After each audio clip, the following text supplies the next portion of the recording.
नमस्कार बंधुगण मु पंडित श्री देवीदत्त मिश्रा आज आपको पुणी स्वागत जनाऊँगी एस्ट्रोलाइफ प्रेडिक्शन चैनल तरफ आज आम अपनी ज्योतिष संबंधी गोटे विषय वस्तु रखा विषय वस्तु हूँ बुध एवं केतुर जोग बुध एवं केतुर कॉम्बिनेशन जातक बुध एवं केतुर जोग थिले से भल कौन मिलिबो एवं खराब कौन मिलिबो यही विषय पर आज आम चर्चा रखा ए विषय चर्चा रखा पूर्वर आम प्रथम बुध एवं केतु ये दुई जन को आम भल भाव में बुझा दरकार बुध आमको कौन दियंती एवं केतु कौन दियंती ए विषय आम भल भाव में जाना दरकार।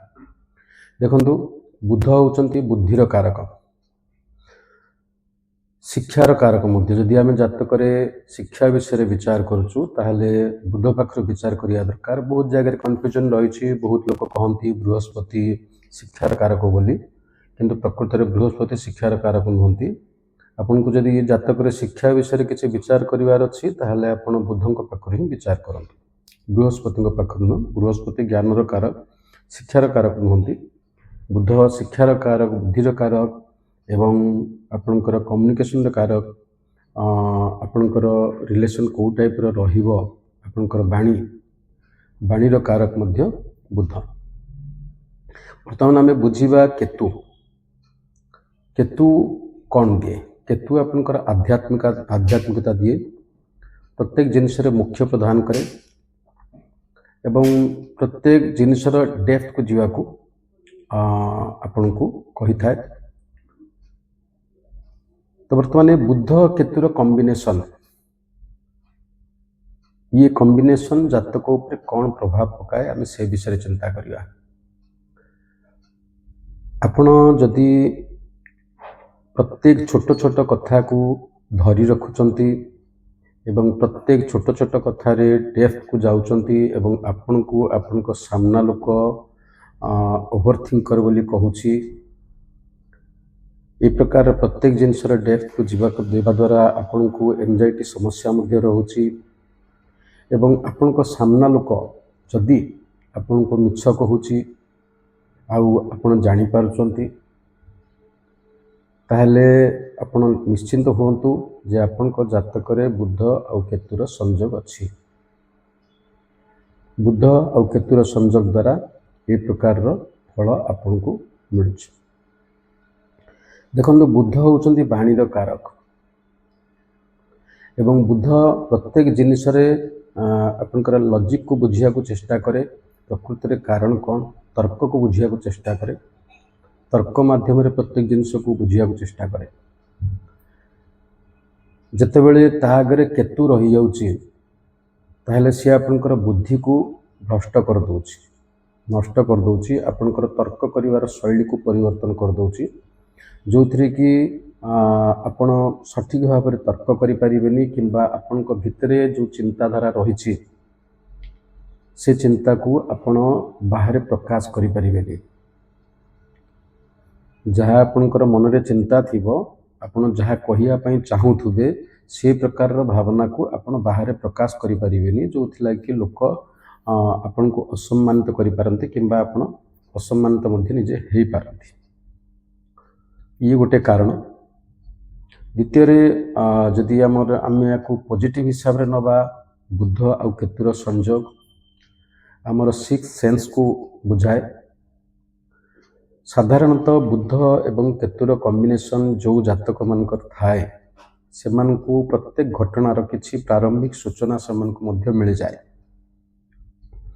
एवं बुध केतुर संयोग बेले बेले आपण को सामना रे जदि कि आपण सहित चालाकी करुची किंबा मिछ कहूची ताहले आपण संगे संगे ताकू धरी नेबे आपण का आगरे मिछ तिष्ठी रही परिबनी जो वाटेले आपण ताकू धरी नेबे।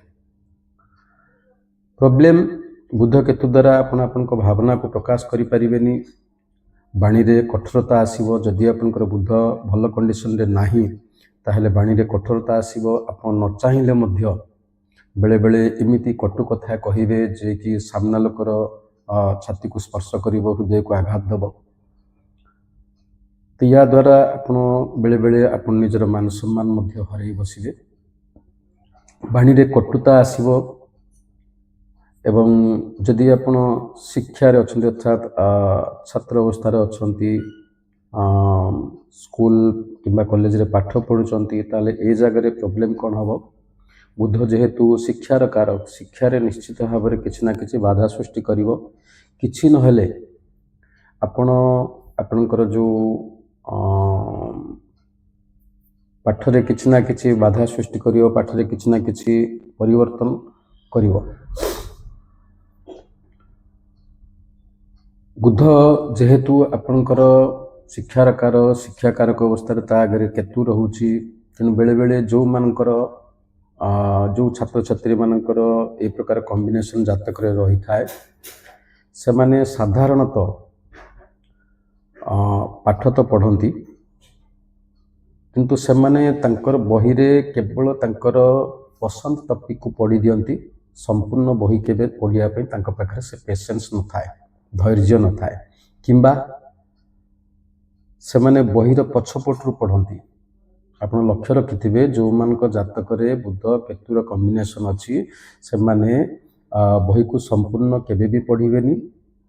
ଯେଉଁ ଟପିକ୍ ତାଙ୍କୁ ପସନ୍ଦ ସେଇ ଟପିକ୍ଟାକୁ ପଢ଼ିବେ, କିମ୍ବା ବହିର ପଛପଟୁ ସେ ପଢ଼ିବା ଷ୍ଟାର୍ଟ କରିବେ। ଏମାନେ ପାଠ ପଢ଼ିଲା ବେଳେ ତାଙ୍କ ଆଗରେ ବହି ତ ବହୁତ ଗାଦି ହେଇଯାଇଥାଏ, କିନ୍ତୁ ସେମାନେ ସବୁ ବହିକୁ କେବେ ବି କମ୍ପ୍ଲିଟ୍ କରନ୍ତିନି। ଇଏ ତାଙ୍କର ଗୋଟେ ଦୁର୍ବଳତା। ତ ଯେହେତୁ ସେମାନେ ସମ୍ପୂର୍ଣ୍ଣ ବହିକୁ କମ୍ପ୍ଲିଟ୍ କରିପାରନ୍ତିନି, ତେଣୁ ପାଠରେ ତାଙ୍କୁ କିଛି ନା କିଛି ପ୍ରୋବ୍ଲେମ୍ ରୁହେ। ଏବଂ ଯଦି ଆପଣ ତାଙ୍କୁ ଅଧିକ ପ୍ରେସରାଇଜ୍ କରୁଛନ୍ତି ପାଠ ପଢ଼ିବା ପାଇଁ, ତାହେଲେ ସେ କହିବେ ଯେ ନାଇଁ, ମୁଁ ଯେତିକି ପାଠ ପଢ଼ୁଛି ସେତିକି ଯଥେଷ୍ଟ, ଆଉ ମୋତେ ଜବରଦସ୍ତ କଲେ ମୁଁ କିଛି କରିପାରିବିନି। ଏ ପ୍ରକାର ବାକ୍ୟ ମଧ୍ୟ ସେମାନେ କହିବେ। ଏ ପ୍ରକାର ପରିସ୍ଥିତିରେ ଯଦି ସେମାନେ ଛୋଟ ଛୋଟ କୋର୍ସ କରନ୍ତି, ତାହେଲେ ସେଥିରେ ସେମାନେ ନିଶ୍ଚିତ ଭାବରେ ସଫଳ ପାଇବେ। କୌଣସି ବଡ଼ କୋର୍ସ ଯଦି କରୁଛନ୍ତି, ସେଥିରେ ତାଙ୍କର ଧୈର୍ଯ୍ୟଚ୍ୟୁତି ହେବ, କାହିଁକିନା ସେମାନଙ୍କ ପାଖରେ ଧୈର୍ଯ୍ୟର ଅଭାବ ରହିବ, ଯାହାଫଳରେ କି ସେଥିରେ ସେମାନେ ସଫଳତା ପାଇବା କଷ୍ଟ ହେବ। ବୁଧ ଆପଣଙ୍କର ରିଲେସନକୁ ବୁଝଉଛି। ତ ଆପଣଙ୍କର ଯଦି ବୁଧ ଆଗରେ କେତୁ ରହିଛି, ତାହେଲେ ଆପଣଙ୍କର ଫ୍ରେଣ୍ଡସିପ୍ ସାର୍କଲ୍ ମଧ୍ୟ ସେମିତି ବିଶେଷ ବଡ଼ ହେବନି, କାହାରି ସାଙ୍ଗରେ ସେମିତି ବିବାଦ ହେବନି, କିନ୍ତୁ କାହାରି ସହିତ ଆପଣ ସେମିତି ଫ୍ରେଣ୍ଡସିପ୍ ବିଶେଷ ଭାବରେ ରଖିପାରିବେନି। ଆପଣଙ୍କର ବହୁତ ଛୋଟ ଫ୍ରେଣ୍ଡସିପ୍ ସାର୍କଲ୍ ରହିବ। ରିଲେଟିଭ୍ ମାନଙ୍କ ସହିତ ଆପଣଙ୍କର ସେମିତି ବିଶେଷ ଭଲ ସମ୍ପର୍କ ରହିନପାରେ। ବର୍ତ୍ତମାନ ଆମେ ଚିନ୍ତା କରିବା, ଇଏ ତ ଆମେ ଜାଣିଲୁ ବୁଧ ଏବଂ କେତୁର ସମ୍ପର୍କରେ କ'ଣ ରେଜଲ୍ଟ ମିଳେ। ଏହାର ଗୋଟେ ନର୍ମାଲ ରେଜଲ୍ଟ ଆପଣ ମନେ ରଖିଥାନ୍ତୁ। ବୁଧ କେତୁର ସଂଯୋଗ ଶିକ୍ଷା କ୍ଷେତ୍ରରେ ନିଶ୍ଚିତ ଭାବରେ କୌଣସି ନା କୌଣସି ସମସ୍ୟା ସୃଷ୍ଟି କରିବ। ବର୍ତ୍ତମାନ ଆମେ ଚିନ୍ତା କରିବା ଯେ ଏସବୁ ସ୍ଥିତିରୁ ଆମେ କେମିତି ଉଦ୍ଧାର ପାଇବା, ୟାର ପ୍ରକୃତରେ ପ୍ରତିକାର କ'ଣ? ଦେଖନ୍ତୁ, କେତୁ ଆପଣଙ୍କୁ ସବୁବେଳେ ପ୍ରତ୍ୟେକ ଜିନିଷରେ ଡେପ୍ଥକୁ ଯିବାକୁ କହୁଛି, ଗ୍ରାଉଣ୍ଡ ଲେବୁଲରେ କାମ କରିବାକୁ କହୁଛି। ତେଣୁ ଆପଣ ଯଦି ଗ୍ରାଉଣ୍ଡ ଲେବୁଲରୁ କାମ କରୁଛନ୍ତି, ତାହେଲେ ଏଥିରେ ଆପଣଙ୍କୁ କିଛି ଅସୁବିଧା ହେବନି। କେତୁ ଆପଣଙ୍କୁ ଆଧ୍ୟାତ୍ମିକତା ଦେଖାଉଛି। ଯଦି ଆପଣ ଆଧ୍ୟାତ୍ମିକତାକୁ ଯାଉଛନ୍ତି, ତାହେଲେ ମଧ୍ୟ ଆପଣଙ୍କୁ କୌଣସି ସମସ୍ୟା ଦେଖାଦେବନି। ବୁଧ କେତୁର ସଂଯୋଗ ଜଣେ ଭଲ ଆଷ୍ଟ୍ରୋଲୋଜର ହେବା ପାଇଁ ଆପଣଙ୍କୁ ବହୁତ ଭଲ ସାହାଯ୍ୟ କରେ। ଯଦି ଆପଣ ଆଷ୍ଟ୍ରୋଲୋଜି କିମ୍ବା ଅକୁଲ୍ଟ ସାଇନ୍ସ ପ୍ରତି କିଛି ଆଗ୍ରହ ରଖୁଛନ୍ତି ଏବଂ ସେ ଅକୁଲ୍ଟ ସାଇନ୍ସ ପଢ଼ୁଛନ୍ତି, କିଛି ଜାଣିବାକୁ ଚେଷ୍ଟା କରୁଛନ୍ତି, ତାହେଲେ ମଧ୍ୟ ଆପଣଙ୍କୁ ନିଶ୍ଚିତ ଭାବରେ ଭଲ ରେଜଲ୍ଟ ଦେବ। ଯଦି ଆପଣ ଶିକ୍ଷା କରୁଛନ୍ତି, ଛାତ୍ରଛାତ୍ରୀ ଅବସ୍ଥାରେ ଅଛନ୍ତି, ତାହେଲେ ଆପଣ ସବୁବେଳେ ଚେଷ୍ଟା କରନ୍ତୁ ପ୍ରତ୍ୟେକ ଜିନିଷକୁ ଲେଖିବା ପାଇଁ, କାହିଁକିନା ବୁଧ କେତୁ କମ୍ବିନେସନ୍ ଯେଉଁମାନଙ୍କର ଥାଏ, ସେମାନଙ୍କୁ ପଢ଼ିବା ପାଇଁ କୌଣସି ପ୍ରକାରରେ ଆଗ୍ରହ ସୃଷ୍ଟି ହୁଏନି। ତେଣୁ ସେମାନେ କୌଣସି ଜିନିଷ ଘୋଷିକି ମନେ ରଖିପାରନ୍ତିନି। ଯଦି ସେମାନେ ଲେଖିବାର ପ୍ରାକ୍ଟିସ୍ କରୁଛନ୍ତି, ତାହେଲେ ନିଶ୍ଚିତ ଭାବରେ ତାଙ୍କୁ ସଫଳତା ମିଳିବ। ଏବଂ ଚେଷ୍ଟା କରନ୍ତୁ, ଯେଉଁମାନଙ୍କର ବୁଧ କେତୁ କମ୍ବିନେସନ୍ ରହିଛି, ସେମାନେ ପ୍ରତ୍ୟେକ ଦିନ ଡାଏରୀ ମେଣ୍ଟେନ୍ କରନ୍ତୁ। ଡାଏରୀ ଯଦି ମେଣ୍ଟେନ୍ କରୁଛନ୍ତି ଏବଂ ସେଥିରେ ପ୍ରତ୍ୟେକ ଦିନ ସେମାନେ ସେମାନଙ୍କର ଭାବନାକୁ ଯଦି ପ୍ରକାଶ କରୁଛନ୍ତି, ତାହେଲେ ମଧ୍ୟ ବହୁତ ପରିମାଣରେ ଏ କୌଫଳରୁ ରକ୍ଷା ପାଇଯିବେ। सबुठु बड़ कथा है बुध केतुर कॉम्बिनेशन जदि आपन जातक अच्छी आप प्रथम चेष्टा करते मेडिटेशन करने जदि आप मेडिटेशन करुँच ताहले बहुत परिमाण रे एथुर आप रक्षा पाइबे आध्यात्मिकता दिग प्रति जाउछंती ताहले मध्य रक्षा पाइबे। आशा करुच्ची आज वीडियोटी आपण मानक निश्चित भाव में भल लगे वीडियोटी भल लगला ताहले लाइक शेयर और सब्सक्राइब करेंगे। नमस्कार।